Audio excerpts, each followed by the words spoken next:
雅万高铁来讲啊，那当然唱衰中国。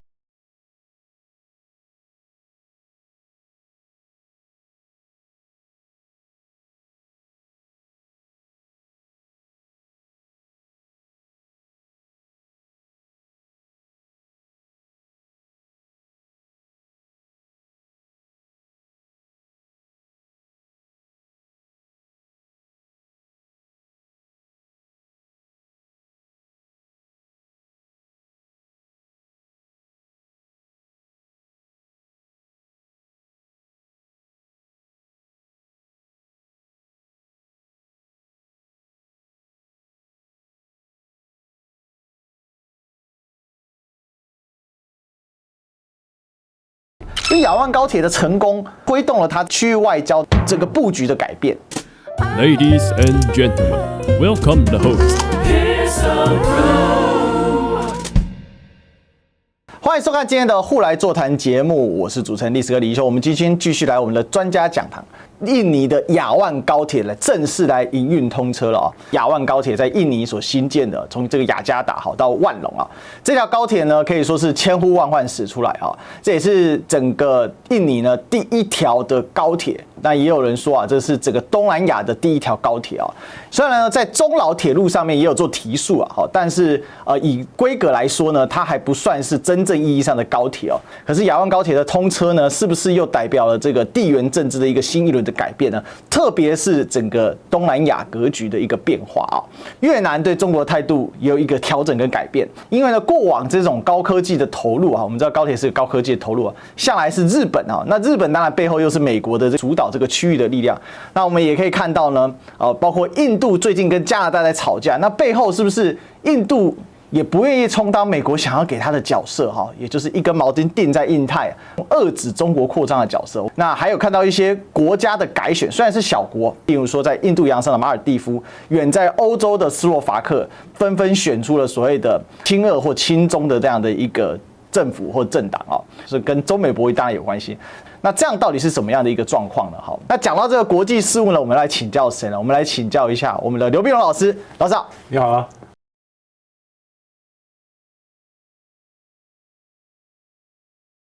老师，我们首先就从雅万高铁先来谈起啊，这个列车非常的漂亮啊，正式的来营运。看得出来啊，这个是中国的所谓的科技输出啊。那这个橘色是试营运的列车啦，哈，这就是说我给大家看一下，它在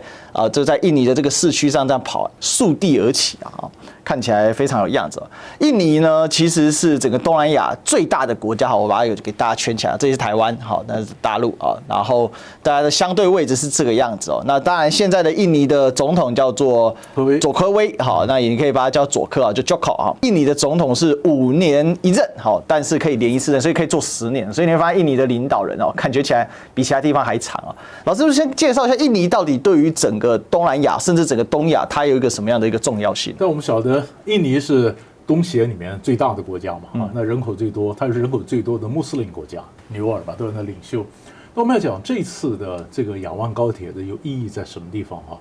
你想印尼啊，它的基础设施非常糟糕，就是呢，所以在这个美中的贸易战的时候呢，很多的这个供应链南移呢，佐科威总统呢就讲说，哎，南移都到哪里去了啊？你说也到菲律宾啊，也到泰国啦，到马来西亚啦，印尼没有捞到啊。为什么没有捞到呢？一个就是它的基础建设太差。第二就是繁文缛节太多，这个公文啊，外国人来投资啊，到中间层层关卡，所以佐科威总统一个就是我简化这个官僚的程序，另外就是加速这个基础设施啊。基础建设其实从他的前一任从尤多约诺担任总统的时候呢就已经开始了，不过那是尤多约诺的晚期。那佐科威当然全部整个就推动他的整个基础建设，而雅万高铁呢，就是它非常重要的工程啊。那么当然呢，就中国大陆来讲呢，“一带一路”里面也是在东南亚非常重要的一个旗舰工程啊。但我觉得更重要的地方在什么地方呢？就是印尼本来跟日本的关系不错。你想，印尼以前是荷兰人的殖民地，荷兰殖民地，所以印尼过去一直在想啊，我怎么样就把荷兰人赶走啊？所以印尼的一个古老的一个神话呢，传说就是讲说，印尼的爪哇岛啊被一个恶魔统治，然后呢，北方来个英雄啊，骑着白马，然后他进来，然后把那恶魔赶走哈。二战的时候呢，关东军到了印尼，然后把荷兰人赶走了，荷兰人赶走了之后，印尼人说哦，原来就印在你们日本人身上啊，印尼就非常效法日本啊，包括以前早年苏卡诺总统，印尼的什么军方啊，从制服啊到制度啊，通通是关东军的翻版啊。那当日本跟中国大陆关系搞不好的时候呢，那日本的整个投资啊，就从中国就转到印尼，他们关系本来就密切。可是关系密切归密切，在碰到实际刀口上要选择新干线还是选择和谐号来干高铁的时候呢，我还是用中国的和谐号啊，所以这就是很有意思。这跟那个日本在争的最后来是中国赢了。那这里面当然你说有钱会增加啦，就所有的投资大概都是这样的。其实不要讲说是中国大陆的一带一路，很多国家投资大的建设都是这样。一开始的时候太乐观了，把钱估得太少了，然后后来又说追加嘛啊，你说环评啊什么有很多的问题啊，那当然唱衰中国的就说哎呀你有很多问题，但人家终于盖好了嘛，是盖好。这更重要的是中国看的一带一路出来，很重要一点就是中国标准。中国大陆不管是帮非洲也好，不管是帮这个也东南亚或任何国家，它盖高铁，其实它推出来就是中国标准。你看它在非洲的几个铁路，包括那服务员什么都是中国训练的，是讲的话穿的衣服，那是整个服务是跟中国大陆一模一样。那就是中国标准啊，所以现在我们要讲的，它不只是说“一带一路”，现在是说到底是以后的这种技术建设用的是你美国的标准还是中国的标准？所以就看谁的这个路铺的多啊。亚万高铁来讲，对印尼来讲，对东南亚来讲，或者对中国的基础建设输入到东南亚，都是一个重要的里程碑。是，其实印尼真的是很大，这个不仅是里程碑，而且第一个里程碑就是一个很大的国家。对哦，这个很重要，因为之前有人提到说中老铁路也是不是一带一路？其实中老铁路当然你可以算它广义上一带一路，但是毕竟我们说的这个老挝就是台湾说辽国，它跟中国关系本来就比较特殊啊。是。那印尼它是国家体量大到它是可以有一定程度的自主权的。印尼呢主要有所谓的这个4大岛哈，就是苏门答腊、爪哇岛、这个苏拉威西跟这个加里曼丹，那一般我们又把它称为婆罗洲。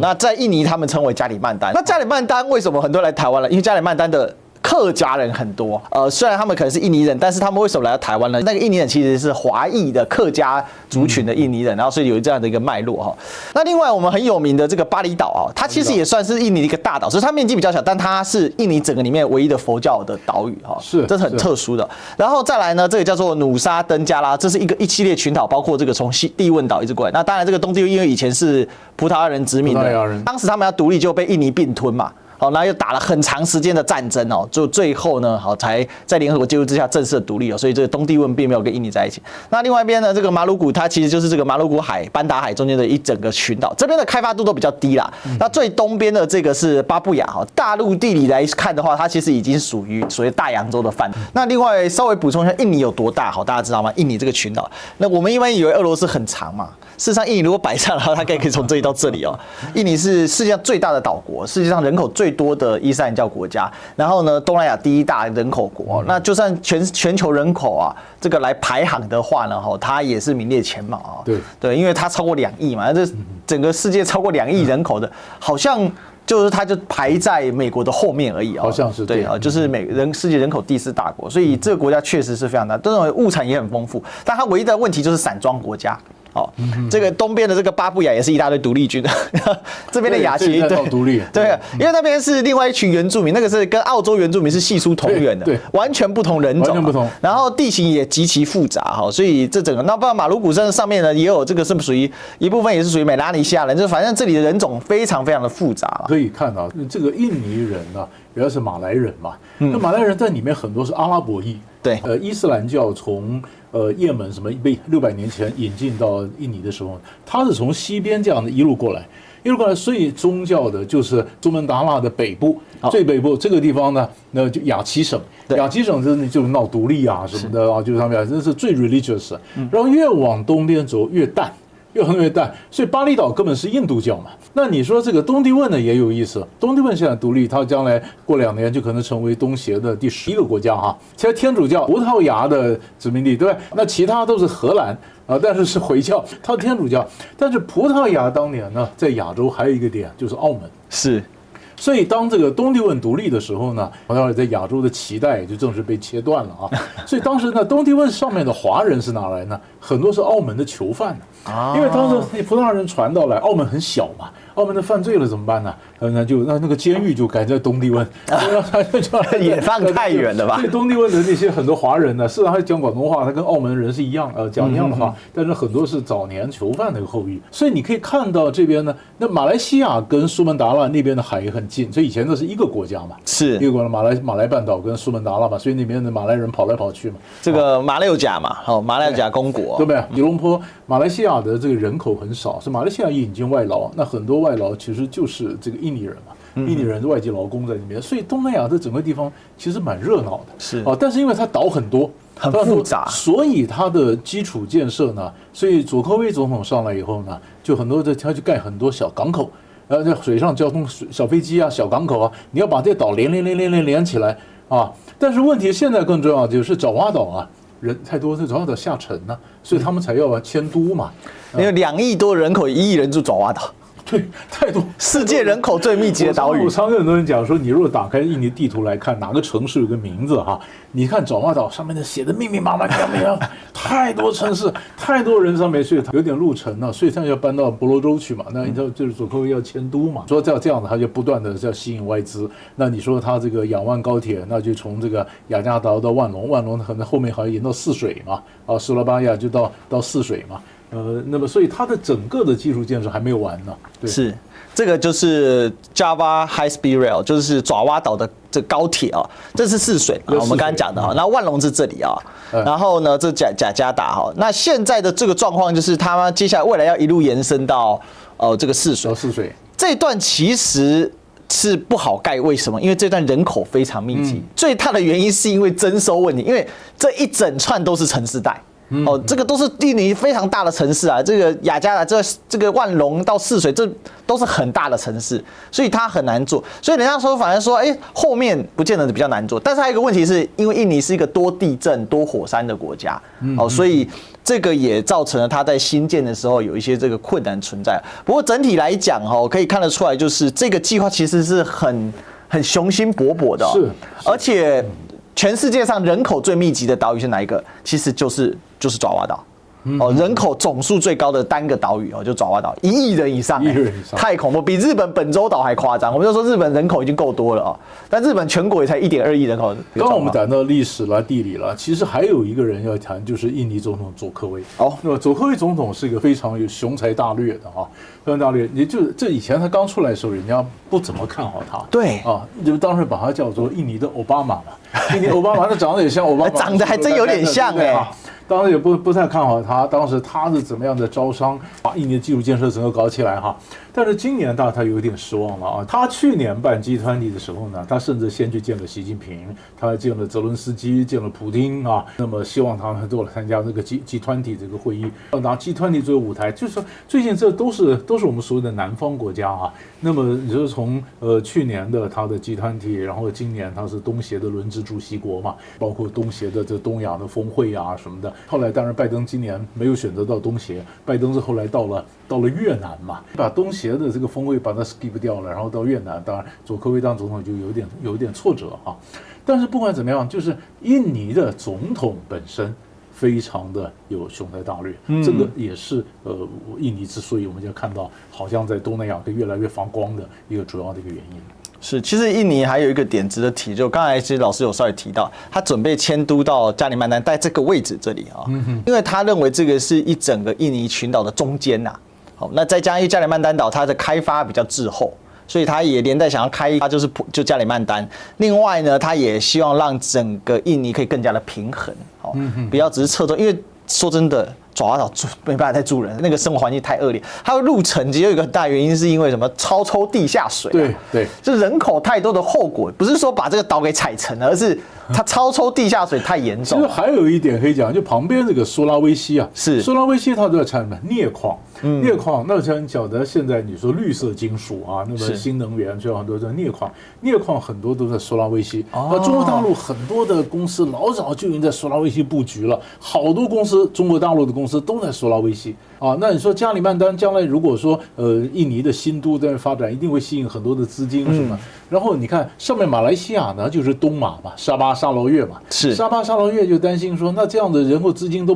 被南部的加里曼丹给进去，那我北婆罗洲这边怎么办呢啊？人家就下来讲说，那你要融合到这个南部的这个开发呀，一起共存共荣嘛啊。所以这里面都有东西可以谈。但是别忘了，印尼呢跟中国大陆有一个小小的领土的一个争议，就是纳土纳群岛，就是中国大陆的这个U 型线，我们就南海的这个这个线呢，这里面一路挖下来，就刚好切到一点这个纳土纳群岛啊，就跟中国有这么样的一个领土争议。当然了，中国大陆不会因为这个事情跟印尼就翻脸了，不可能。但是这个是他们潜在的一个冲突。看起来印尼真的是一个非常有潜力的一个国家，当然他今年也有一个受挫，是他在这个 BRICS 没有加进去，就是金砖扩容这件事他没有成功加入。对印尼来讲呢，应该算是个外交的小挫折。但是我们大家看了哈，因为你说到后面的继任者到底会是谁，然后能不能够继续的去扮演这个角色，这个是我们可以看。不过摆在东南亚里面呢，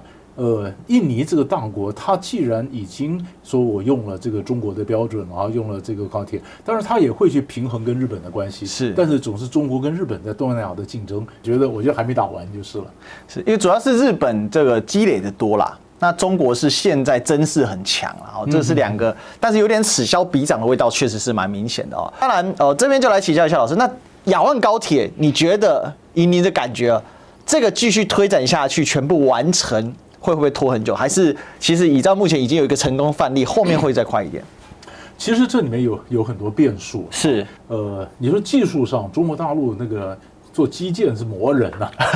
中国大陆的基础建设，那技术绝对没有问题。问题是出在几个地方啊。第一个，当地的这个政治啊，也许地方政治啦，或者说是这个你比如环保啦、工会啦啊，这个环境意识。你看好中国大陆在海外推的几个工程啊，比如说跟缅甸北部的密松水坝，呢，那就因为当地的卡钦族就是当地的少数民族反对嘛啊，所以后来你看密松水坝后来也不见了啊，不见了。你可以看到中国大陆在巴基斯坦推的这个中巴经济走廊，那也是旗舰工程。但旗舰工程呢，后来现在因为碰到俾路支解放军内部的一些问题，所以巴基斯坦最近跟这个中国大陆说，再延长一些新的项目吧。那中国说没有，你的内部不安，你不要。所以有的时候是它外面的内部的问题，还有的时候是中国大陆本身的问题啊。常常我们看到“一带一路”中间的一些项目。哪一个中国大陆的国企，他说我今天推个项目，他是风风光光的，这个动土典礼完了以后就没动了，为什么呢？那个国企的负责人落马了，为什么？反贪腐他被抓起来了，那怎么办？那东西就不推了，就会推迟啊，对呀，所以可能他因为要负责的主推的这个项目的这个国企的负责人他落马了。啊，要不然就是当地的这个国家，它内部有什么问题？这几个问题加起来就不是纯技术问题了嘛？是，所以政治问题其实是更大的阻碍。对啊，这才是最大的问题。但是这里面其实还有一个小问题啊，只是我们理论上会存在，但实务上就是什么我们不知道。就是这个盖高铁的，只要有盖铁路，就会有人炒地皮嘛。对，那一炒地皮，那中间谁得利？对不对？我最典型的例子，新加坡跟这个马来西亚的今天的龙兴高铁，龙兴高铁本来过去纳吉担任首相的时候跟李显龙签了龙兴高铁，从新加坡一直到吉隆坡，有我们这边7个站。那7个站呢，那么纳吉后来垮了以后呢，2018年马哈蒂上来担任首相，马哈蒂就说龙兴高铁太贵了，我们研究2年，看盖不盖。2年以后呢，说不盖。啊，那时候是慕尤丁担任首相了，说不盖了以后，那炒地皮的人不都傻眼了吗？然后呢，安华上来以后，我们再评估一下，然后说又盖了。那你可以想见嘛，钱分好了嘛？因为以前你们贵党的人，你们一票人分了，我们没有分到，那一定嘛，纳吉那时候贪得一塌糊涂啊。那你说会没分才奇怪呢？那其他人看得不眼红嘛？所以有政治的地方，不是说分好或不好，它一定都会有这样的一些因素会存在，会不会造成它成或不成或延宕它的这个工程里面的一个因素？其实各国的情况不一样，但都可能必须要列入考虑。所以如果这些问题排开，那你说当然没有问题。但是问题是，美国西方他要阻挡中国呀，他跟我说你中国一带一路，那我来挡你啊，我也有西方版的一带一路啊，那你是不是用我们的版本呢？所以有很多不同的较劲。世界就算是平的，但是它不是空的。所以怎么样的在中间去排除各种的困难，其实都考验着大家的智慧和毅力。是，所以我想印尼因为他这个一任5年，2任10年啊，感觉这个佐科威总统的平稳是让他整个最近很多的政策能够推挡成功的一个关键因素了哈。那当然就要看后续佐科威的继承者是不是跟他同党的，还有他的领导力有没有办法像佐科威一样，才有办法把这个顺利的完成哦。但是如果这整个高铁串联起来，其实是不是也可以代表一件事，就是印尼的基建快速的在增进的话，我们都知道要想富先修路嘛，这对印尼的将来不就很有爆发力？印尼不只是高铁，印尼它事实上是包括捷运或者地铁他们印尼这爪哇岛上6条同时在盖，在盖，因为什么？你基础建设太差，因为人家投资不来嘛。对，你基础建设要好了，然后投资才会来，才会所以他现在比如说，佐科威为什么最近你说在去年他的这个集团体开会，他到处去谈，就吸引什么呢？吸引他去投资他的新都嘛，新的首都需要钱呢，那印尼政府筹一笔钱，那你各国的企业投一笔钱那中国也说我也来嘛，筹钱，对不对？以前还有一个事情呢，就是 COVID-19 的时候疫情的时候，印尼一开始的时候，它的这个疫情非常严重因为它岛很多，那有的人民智未开民智未开的人，他不相信有 COVID-19 这么一回事他是说政府讲的胡说八道这个是病死的人的尸体要火化掉，他开玩笑，我们回教徒是要土葬，所以他们有人就到医院里去偷这个尸体，偷回家乡土葬。我问你去偷的时候，好多人看到那些偷的人都感染了，一路走一路感染回家，再参加丧礼人全死，全部都感染。所以你最多的时候有500万人的感染那后来呢？忽然他的感染就下来，为什么？中国大陆投了2亿支疫苗下去，中国大陆的整个疫苗外交很大的一个重点就是印尼，我大批的疫苗过来以后，你看现在就没有人去谈怎么印尼的什么疫情多严重，它是整个慢慢又返回来了，所以它这个有我们想象的不到的这种情形，但是它慢慢的就有这个韧性，它过了这关以后，它也变成大家非常想去投资的一个重点的地区嘛。但也在这当中，我们可以看到，就中国跟印尼的关系有大幅的就更加拉近。对，就是传统上中国大陆跟东南亚哪个国家最好呢？当然是坎波迪亚嘛。柬埔寨以前西哈努克这个亲王或者是国王的时候，他根本常年他的寓所就在北京东郊民巷他几乎是他皇宫行宫摆在北京，那根本跟坎波迪亚跟这种关系好得不得了。那好得不得了之外呢，以前那柬埔寨那拉奥斯，我们讲说这个老挝或者辽国当然非常好嘛柬埔寨老挝那这些都是比较落后的国家嘛。那你比较进步的，对不对？那当然基本上拉着这个印尼所以拉着这个印尼到能够跟中国大陆的关系能够走得比较近一点，对中国来讲，当然也是一个外交的一个成功嘛。我们可以看得出来东南亚的一个变化了那这个是亚湾高铁的一些细节了它其实它有1、2、3有4个站那当然就是中间又经过一个卡拉旺这重点是很多人都说当时大家不看好是为什么？因为18年就要完工，一直延宕到2023年，然后说多了5年，然后因为原本这个亚湾高铁是日本跟中国在竞争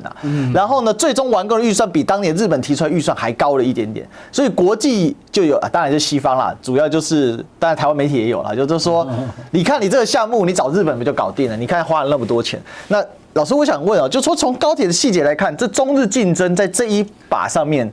真的就像这些外媒说的，你看就是其实中国这个技术实力有问题你看日本搞不好已经完成，但有人批评说，你日本在越南盖的高铁，日本到现在没有成功输出一条高铁，人家已经输出完成了。对，就是技术，我觉得中国大陆绝对没有问题吧？你是核协号绝对没有问题。日本的这样的，因为我们讲的传统跟印尼的关系不错所以印尼一定也会有一部分工程让给日本去做。其实这些东南亚国家都精得很泰国这条铁路一条中国一条日本。那么坎波迪亚我们刚刚讲金边，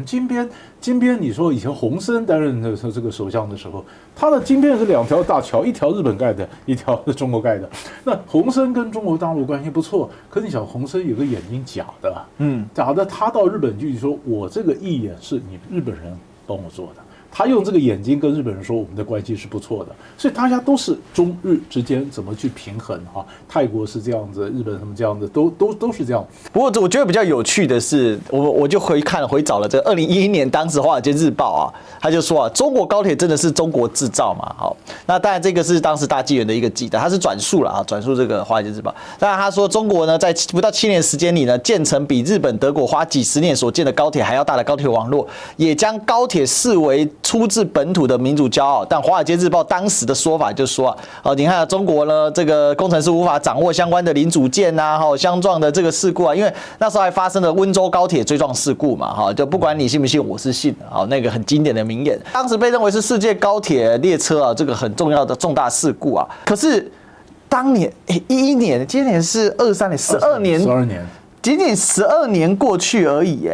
这个亚万高铁就开幕了，而且被印尼总统视为重大的一个建设的里程碑。你看佐科威还提的说，有没有这个是他的这个旗舰基础建设计划，也是中国“一带一路”倡导的一环。也就是说，它同时是国内也是国外。这个高铁叫做 Whoosh 啊，据说是因为那个高铁呼啸而过的声音啊。那我有去看了一下这个亚万高铁，它包括从列车的设计、内装到各种设计，它基本都是采用强烈的印尼元素，就务必做到印尼人满意的概念啊。就是说我今天这个高铁虽然是我中国标准在这个科技的部分，但是在软装、在文化的方面，我一定是跟你在地元素很高度的融合。其实这个事情我们也可以看到，包括肯亚盖的那条铁路，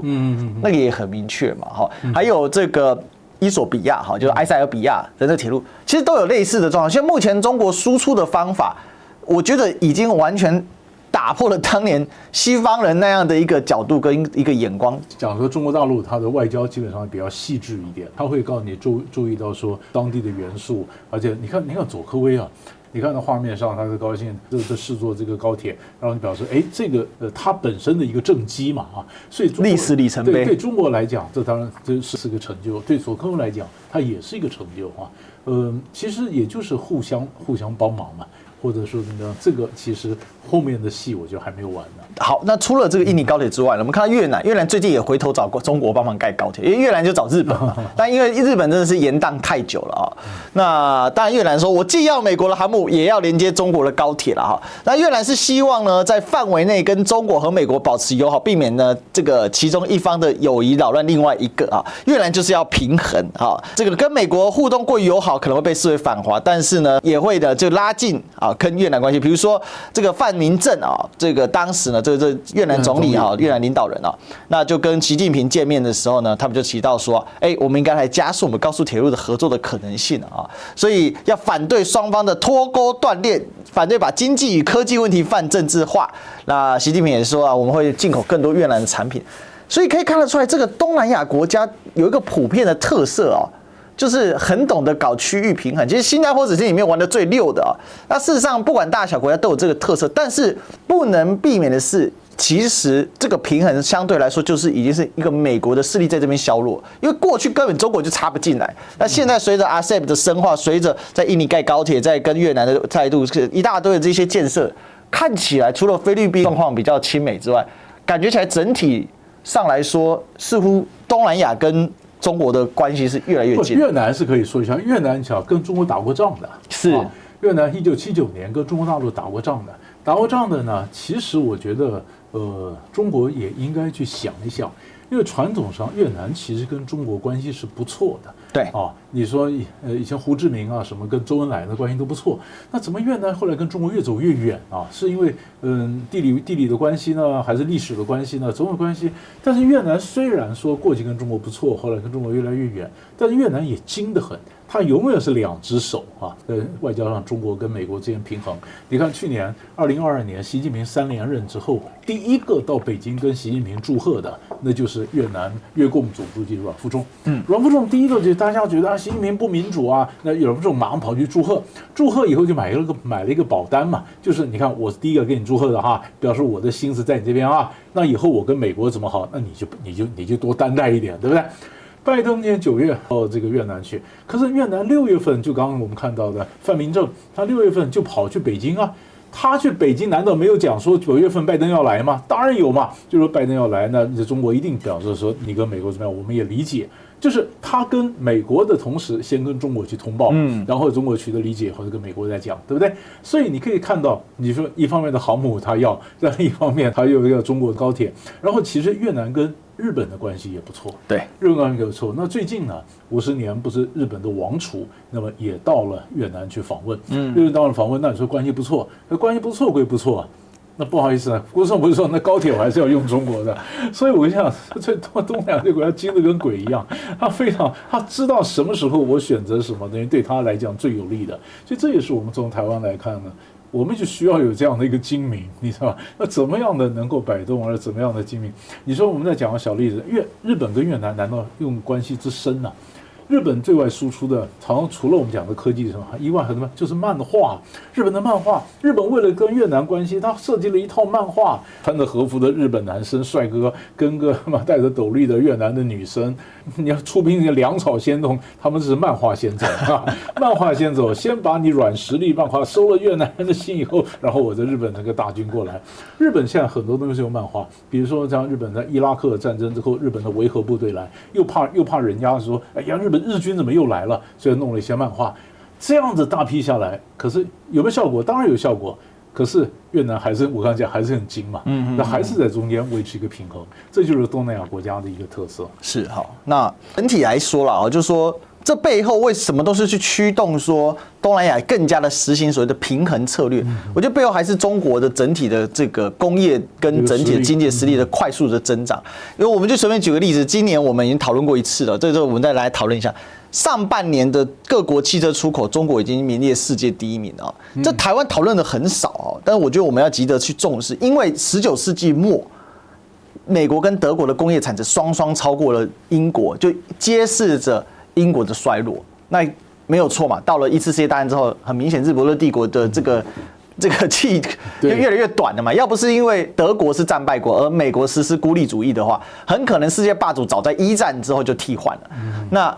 我们可以从这硬工业实力来说，中国几乎已经可以这么说，因为美国已经去工业化了可以说中国其实已经无可置疑的世界第一了。因为我们知道最基础的，现在当代世界最基础的2大产业，一个就是汽车工业，另外一个就是3C 产业。那3C 我们最近看到华为的一个突破，那汽车工业更是基础中的基础，因为要想富先修路，那修路要干嘛？要有车可以跑啊。所以老师，我们是不是可以这么说？其实这个整个硬的这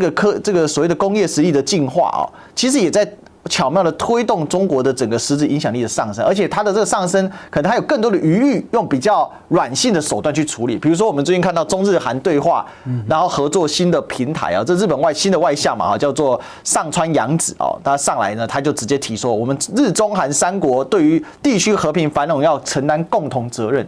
就释出一个很大的一个讯号，因为过去一段时间这个我们知道中日之间的关系是悬而未决嘛那福岛核电站的这个核污水的问题也搞得中国很毛很不爽那但是看起来现在日韩是和解，但中国看起来越来越远。但我们可以看到，很可能12月18号之后，领导人峰会就要在首尔举行。这不可思议啊！这个才在说什么日韩亚洲小北约在围堵中国而已，怎么一转眼跑过来？那我唯一的感觉是，会不会就是因为我刚才讲到了，其实经济正在巧妙的推动，还有中国的硬实力、科技实力、工业实力正在推动这一系列的变化。你看像韩国尹锡悦尹锡悦总统呢，他当然他跟主动跟日本好，跟美国关系好，但尹锡悦最近他在觉得跟中国关系希望也能够缓和嘛所以你可以看到9月23号的时候呢，习近平在杭州跟了韩国的总理见面，那习近平也表示说考虑访韩嘛，那9月26号才会有才有了中日韩3国的外交官在首尔见面，谈到中日韩峰会，对不对你可以从中国的实力来看，你可以从这个日本跟韩国维持平衡来看，但别忘了还要从北韩的角度来看，北韩在这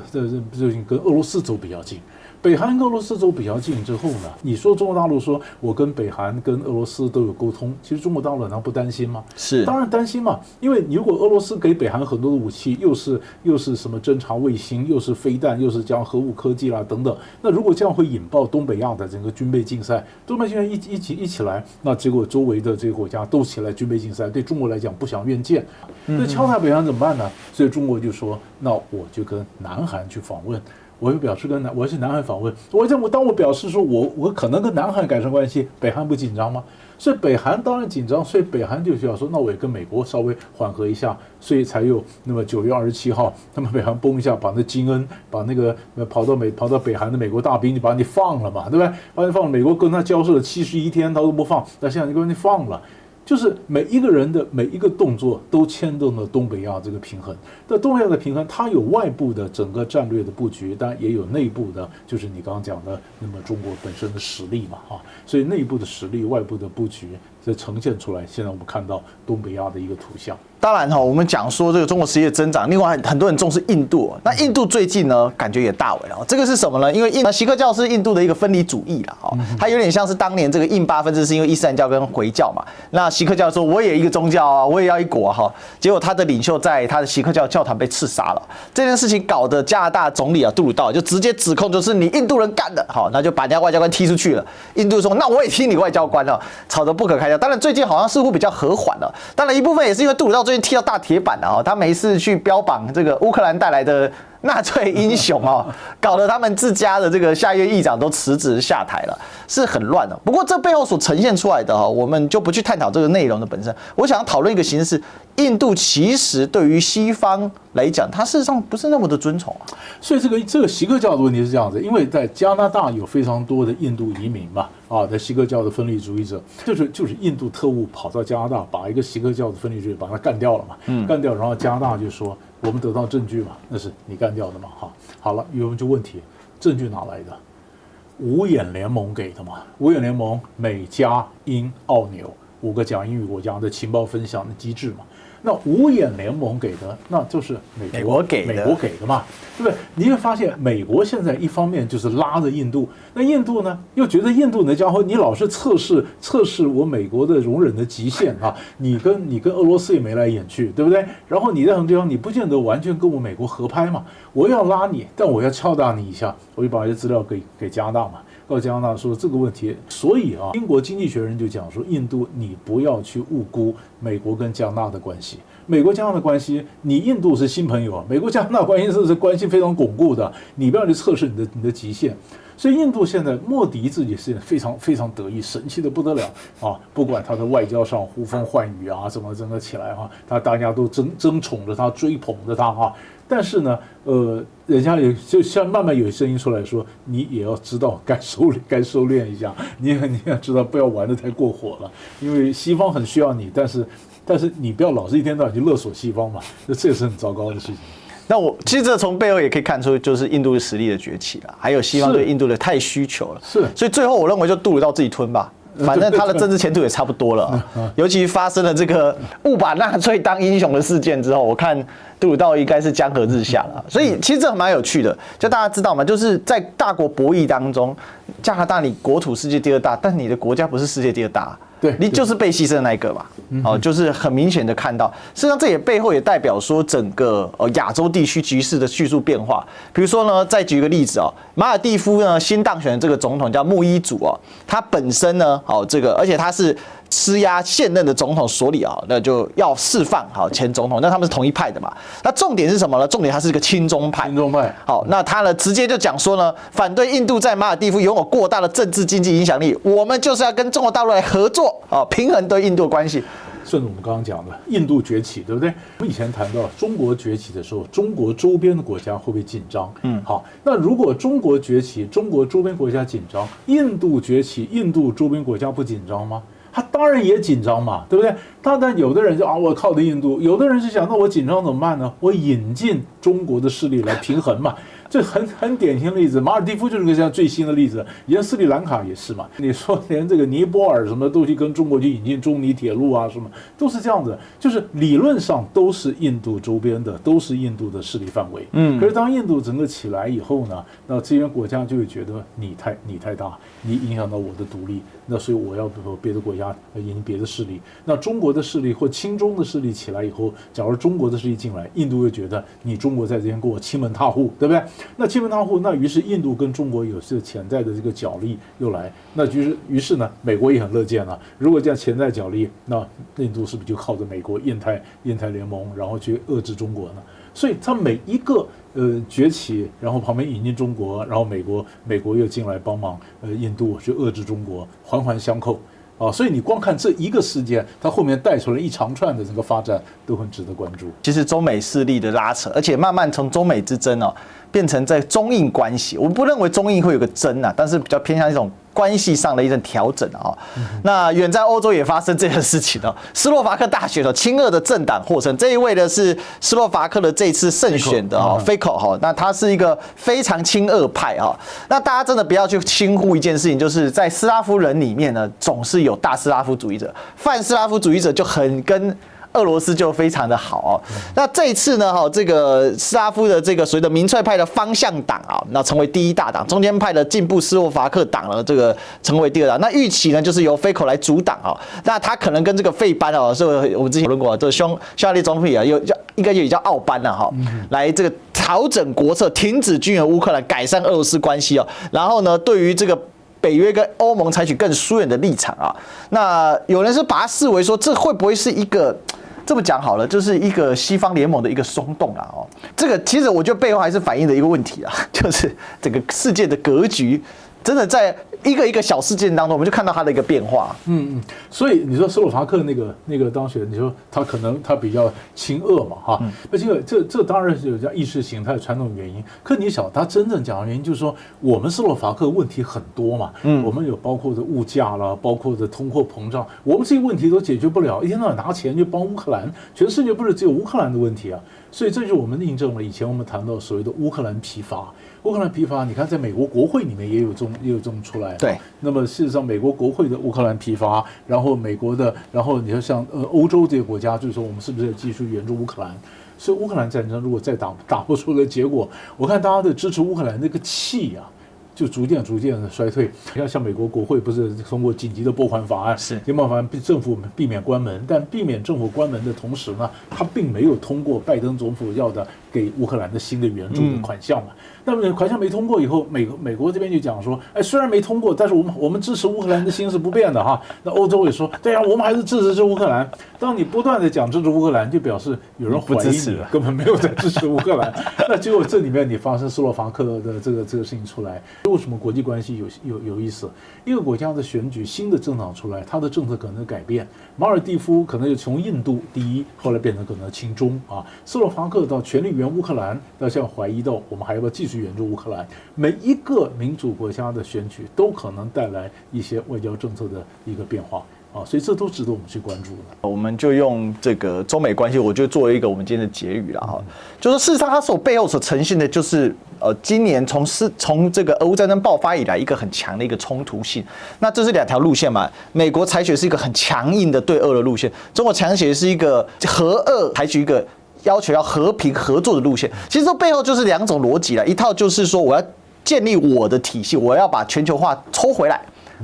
那我要继续我的全球化，因为全球化对我有利。那以前全球化对我有利，现在对我不利，所以我不要了那这两个，那它所具体呈现就会在很多的方向。但是这里面还有一个就是不单是你的政策问题，还有你的国家的整体硬实力的问题。所以我们今天讨论了很多，为什么从亚万高铁切入去谈这个事情？因为亚万高铁的成功，其实它正恰恰代表说中国的硬实力的增长，而硬实力的增长就推动了它在区域外交在整个布局的改变。然后你就会看到西方它也开始扛不住了嘛，这个越来越硬那最扯的就是美国国会啦，那就是那么10-20个强硬派的这个极右派的能够搞什么事？讲白了就是联合在演戏啊！我觉得这个大家值得继续观察。所以从亚万高铁，我们看到整个世界国际局势的一个变化跟脉动。所以我希望给大家一个参考啦。那也是觉得说我们在讨论这些事情的时候就是不单单只是去看单一事件，而是把它整个脉络串起来。我想这最终还是一样啦，就是中美博弈的结果。我认为就像我们之前聊到的，老师 Round 2嘛，Round 2对，这下个5年很精彩。但台湾要如何安身立命？今天没时间谈，我们有机会再聊，老师再谈。好，那我们今天的后来座谈呢，我们就聊到这里最后，请大家记得帮我们按赞、订阅、分享、打开小铃铛，然后加入我们的会员，那我们可以做更好。也欢迎大家可以线下的超级留言，超级感谢。还有呢，通过绿界PayPal、微信支付宝或者邮局给我们更多粮草赞助，那我们可以做出更多精彩的节目。好，我们再次谢谢老师，谢谢。好，那我们期待下一期我们的专家讲堂再相见喽，拜拜。